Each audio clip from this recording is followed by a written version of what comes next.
Whether you're a regular person or an athlete, you've probably heard somewhere that you need electrolytes during your training.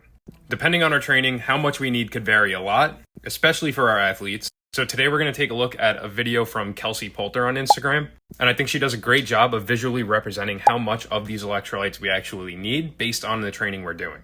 So let's take a quick look at her scale and how she gauges how much her athletes need. This is my electrolyte powder scale. Some of my athletes are gonna need the ones here on top, and some of them are gonna want the ones here on bottom. It all just depends. So let's break it down. When looking at these electrolytes, the biggest number that I pay attention to is how much sodium it has. Sodium is extremely important as it is the electrolyte that we lose the most in our sweat. And although it's not necessary, a good rule of thumb to have is a 4-to-1 sodium to potassium ratio.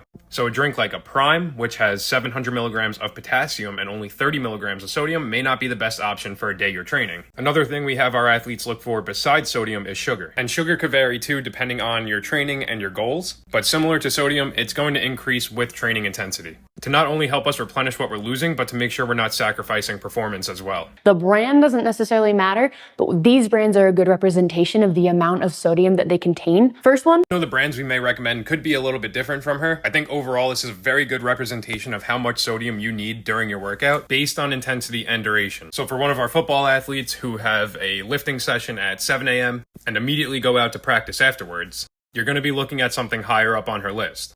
Although for a longer training session, something going over 90 minutes where it's hot, humid outside, you might be wearing full pads. Instead of recommending a 1000 milligram sodium product like LMNT, we might recommend some of our athletes use a lower dose more consistently throughout their training. So for a 90-minute training session, we might have some of our athletes use 2 liquid IVs instead of 1 LMNT.